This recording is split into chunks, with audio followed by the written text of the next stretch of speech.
भारतीय राष्ट्रीय कांग्रेस की तरफ मैं नारी शक्ति बंधन अधिनियम 2023 के समर्थन में खड़ी हुई हूँ।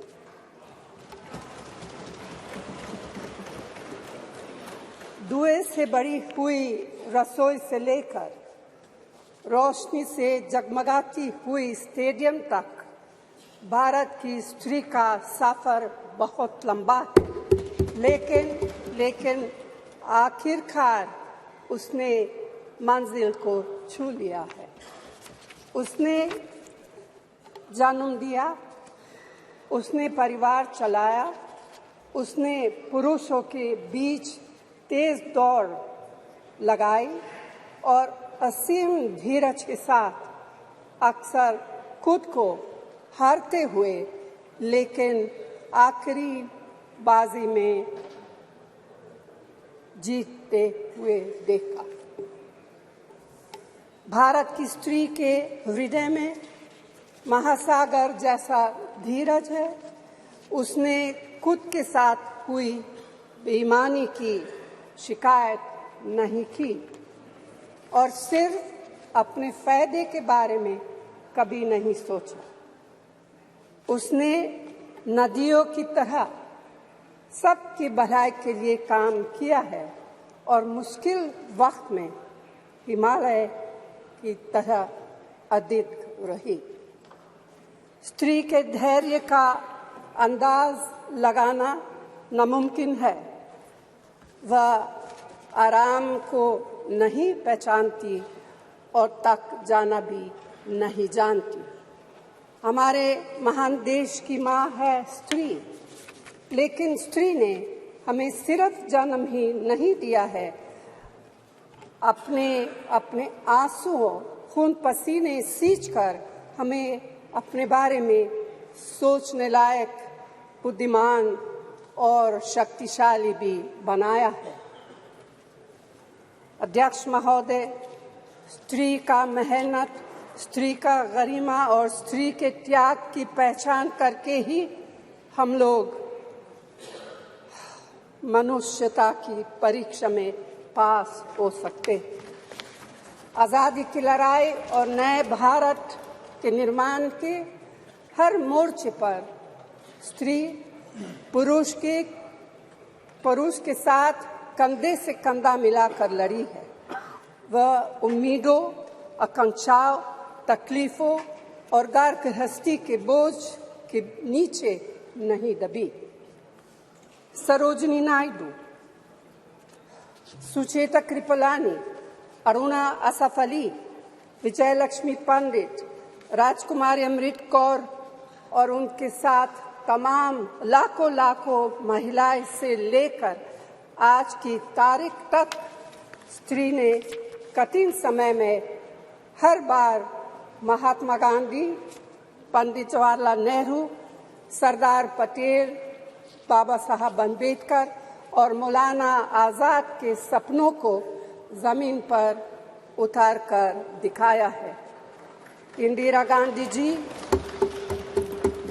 गांधी जी का व्यक्तित्व इस सिलसिले में एक बहुत ही रोशन और जिंदा मिसाल है। अध्यक्ष महोदय, खुद मेरी जिंदगी का यह बहुत मार्मिक क्षण है। पहली दफा स्थानीय निकायों में स्त्री की भागीदारी तय करने वाला संविधान संशोधन मेरे जीवन साथी राजीव गांधी जी ही लाए थे। उन्होंने लाए थे जो राज्यसभा में 7 वोटों से गिर गया था। बाद में प्रधानमंत्री पीवी नरसिम्हा राव जी के नेतृत्व में कांग्रेस सरकार ने ही उसे पारित कराया। आज उसी का नतीजा है कि देश भर के स्थानीय निकायों के जरिए हमारे पास 15 लाख चुनी हुई महिला नेता है। राजीव गांधी जी का सपना अभी तक आधा ही पूरा हुआ है। इस बिल के पारित होने के साथ ही वह पूरा होगा। अध्यक्ष महोदय, कांग्रेस पार्टी इस बिल का समर्थन करती है।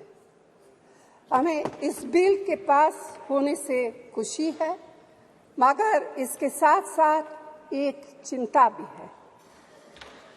मैं एक सवाल पूछना चाहती हूँ। पिछले 13 वर्षों से भारतीय स्त्रियां अपनी राजनीतिक जिम्मेदारी का इंतजार कर रही हैं और अब उन्हें कुछ वर्ष और इंतजार करने के लिए कहा जा रहा है। कितने वर्ष? 2 वर्ष, 4 वर्ष, 6 वर्ष, 8 वर्ष?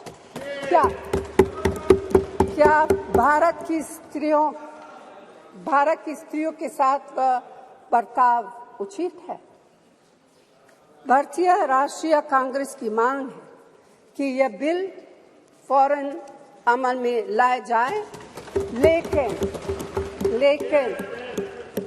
लेकिन इसके साथ ही कास्ट सेंसस कराकर शेड्यूल ट्राइब, ओबीसीज की महिलाओं के आरक्षण की व्यवस्था की भी जाए। सरकार को इसे साकार करने के लिए भी जो कदम उठाने की जरूरत है वह उठाने ही चाहिए। अध्यक्ष महोदय, स्त्रियों के योगदान की स्वीकार करने और उसके प्रति आभार व्यक्त करना का यह सबसे उचित समय। इस बिल को लागू करने में और देरी करना भारत की स्त्रियों के साथ घोर नाइंसाफी है।